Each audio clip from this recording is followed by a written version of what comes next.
ini yang terakhir, kita hitung balan cairan. Kelihatan simpel, tapi seringkali menjadi masalah. Sampai marah Dr. Asmi. Ini perawat ini tak tahu hitung balan cairan. Di mana sekolahnya? Aduh, saya tak tahu juga lah, Dok. Saya cuma terimanya sudah ada barangnya, saya bilang. Tapi kalau yang setelah saya masuk, saya bertanggung jawab full. Mari yuk kita samakan persepsi kita. Rumus daripada menghitung balan cairan yaitu adalah balan cairan total input dikurangin total output. Jika hasilnya lebih besar dari 0, maka dinamakan balan cairannya bersifat apa? Positif. Kalau lebih kecil dari 0, berarti dia nilainya sepele aja ini, negatif, positif, tapi menentukan. Kalau dia positif artinya apa, Dewi?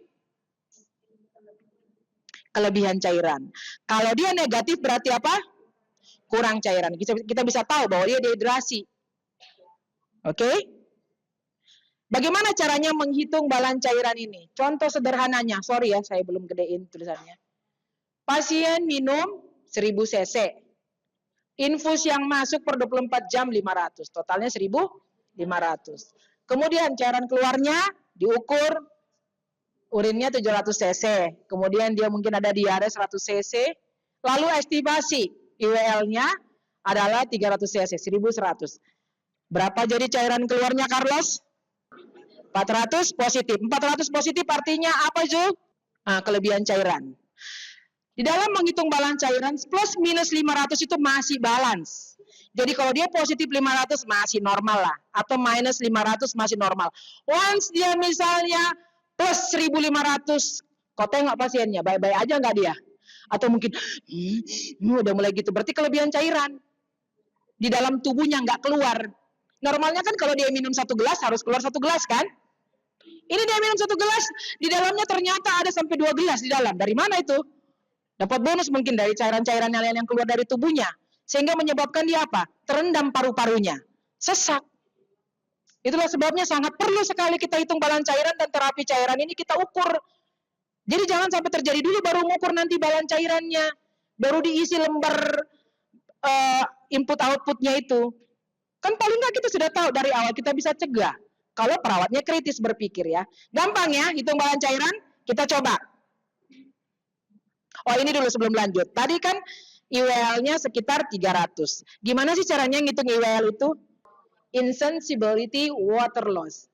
Insensibility itu apa? Tak nampak. Seperti saya bilang tadi, saya ngomong banyak banget keluar IWL saya. Dalam bentuk apa IWL itu, Sabri? Keringat, uap, ininya kan, apalagi? Ludah mungkin, oke? Jadi rumus IWL untuk orang dewasa itu adalah 10 sampai 15 kali berat badan. Kita pakai 10 aja biar gampang ya. Kecuali dia eksesif nanti baru. Nah, contohnya gini. Nah, untuk anak-anak dia adalah 30 dikurang, ini angka konstan 30. Dikurang usianya. Dikali berat badan per 24 jam. Nanti kalau suhu tubuh nanti lagi naik 1 derajat, ada hitungannya lagi. Orang ICU harus bisa ini jawab. Sama orang OK, sama orang HD. Orang di intensif ya.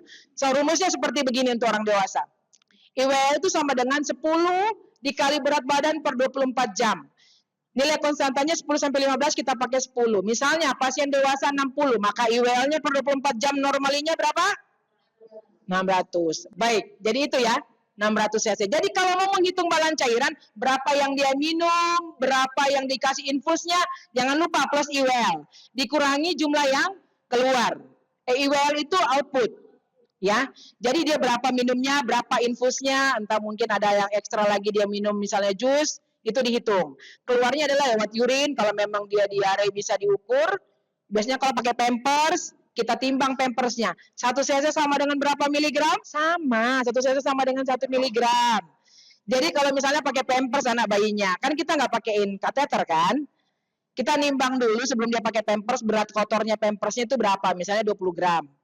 Ya, kita kasih pakai. Kita tulis di catatan situ bahwa berat pampers 20. Jadi ketika pas nanti dia pipis per 24 jam atau per 3 jam kita buang, misalnya tiba-tiba beratnya misalnya 150, berat 150 dikurang 20, berarti berapa pipisnya? 130 mg sama dengan 130 cc atau mililiter. Oke? Jadi nggak ada alasan, nggak pakai kateter dia Bu, jadi nggak bisa dihitung, nggak bisa, tetap juga seperti bisa dihitung.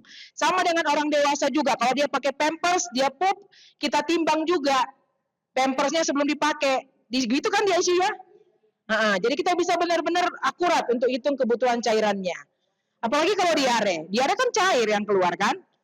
Jadi gitu cara hitungnya. 1 cc sama dengan 1 miligram. Jadi kalau ditimbang 1 miligram berarti 1 cc. Kalau dia 100 miligram berarti 100 cc yang keluar. Oke, sekarang kita coba ya hitung IWL ini, hitung balan cairan. Ini tadi ya rumusnya untuk anak di foto boleh. Nanti saya rapikan dulu ini, PPT-nya baru nanti saya bagi ya. Untuk anak IWL-nya sama dengan 30 dikurang usia anak dalam usia tahun ya. Kemudian berat badan kali berat badan per 24 jam. Khususnya di IGD ini, apalagi kalau pasien misalnya baru masuk ya, harus tahu semuanya. Nah, rumus ini memperhitungkan usia anak sebagai faktor penentu. Misal contoh soalnya, anaknya usianya 12 tahun. Berat badannya, itulah sebabnya pentingnya. Kadang-kadang naik ke atas, tak ada berat badannya. Ngaruh sekali untuk hitung obat, untuk hitung balan cairan. Itu aja terlewatkan. Berat badan, tinggi badan, usia, itu berpengaruh. Makanya jangan dikosongin. Anak usia 12 tahun, berat badannya 25 kilo. Maka IWL-nya adalah 30 dikurang 12 dikali 25 per 24 jam. 18, 30 kurang 12, 18 dikali 25. Maka IWL-nya anak 12 tahun dengan berat badan 25 kilo ini berapa? 450 cc per 24 jam. Kalau mau dihitung pipisnya per jamnya, 450 ini dibagi 24 jam sama dengan dia pipis 18,75 cc per jam. Gampang ya? Yuk kita coba. Kalau misalnya pasiennya demam, kan lebih banyak berkeringat kan? Nah, otomatis pasti IWL-nya juga meningkat. Karena lebih banyak dia. Kalau normal-normal seperti gini kita lari, kita jalan, ya itu tadi kali 10. Tapi kalau misalnya demam, setiap kenaikan 1 derajat, itu berpengaruh. Contohnya gini, rumusnya adalah IWL normal. Ya kan, misalnya kita IWL-nya seperti tadi, misalnya berat badan Vero yang 60, 600.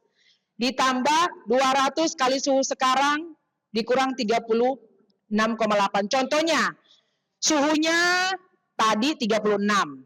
Tiba-tiba 3 jam kemudian, setelah selesai dikasih paracetamol, menggigil lagi, demam lagi, jadi 38. Berarti, suhu yang sekarang 38, dikurang 36. Berapa itu? 2. Oke, berarti IWL normalnya adalah 200 dikali 2 per 24 jam. IWL normalnya. Kita hitung dulu IWL normalnya. Nah, tambahkan 200 untuk setiap 1 derajat Celcius suhu tubuh yang meningkat di atas 36,8. Misalnya suhu sekarangnya 36. Terus contoh soalnya. Pasien dewasa 60 kg dengan suhu 38,8. Awalnya dia 36,8. Jadi IWL awalnya, ini hitungnya dengan 15 ya. 15 tadi. Kita ganti aja ini menjadi 600, karena 60 tadi ya. Maka IWL-nya menjadi 600 per 24 jam ditambah 200 dikali 38,8 dikurang 36,8, jadinya berapa? 600 tambah 400, maka dia menjadi berapa? 1000. Ini saya kali 15 tadinya. Tapi kita masuk di angka konstan aja, nggak terlalu masalah sih itu. Oke, jadi 600 ya. Bisa ya? Setiap 1 kenaikannya naik berapa? Dikali 200. Jadi kalau sampai misalnya dia 36 sampai 40, berarti dari 36 suhunya yang normal kan? Dikali 4. Jadi naik 800 ya. 200 ditambah, ya. Makanya banyak jadinya. Oke, kita coba soalnya lagi. Ini dulu. Ini di ICU itu punya yang seperti begini. Ini udah sangat clear ya. Ini ada di sini cairan masuk, cairan keluar, per 3 jam dihitungnya. Sering-sering kalian isi, jadi akhirnya nanti kalian pintar. Nah, kalau di ruangan tuh ada, tapi saya rasa saya harus revisi ya. Agak ribet saya melihatnya ya. Tunggu dulu. Seperti ini contohnya. Lembar balan cairan itu begini, internal waktunya misalnya jam 8, dia minum berapa cc. Nanti jam 9 berapa, ini kalau di ruangan ya, kalau di ICU udah fix lah, itu udah bagus banget. Lalu kemudian, ini semuanya intake-nya, dia minum apa, infusnya berapa, apalagi kalau pasien dengan reaksi cairan, dia harus benar-benar minum obat yang 100 cc pun kita hitung juga. Masuk di sini dia minum obat atau jus dan lain-lain. Kemudian yang keluar adalah urinnya berapa, kalau dia ada muntah berapa, lalu kalau misalnya ada yang lain-lain, dan termasuk kita masukkan apa? IWL tadi. Jika dia demam, ekstra lagi.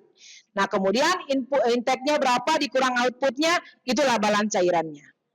Dokter tuh biasanya minta selain TTV, balan cairan, apalagi yang dia minta biasanya. Kalau di ICU berapa kalau pasang CVC misalnya kan, dia cari tahu itu aja sudah bisa menentukan, oh ini pasiennya begini, ini pasiennya begini. Itu salah satu indikator yang dibutuhkan oleh dokter. Yuk kita latihan soal 2 dulu.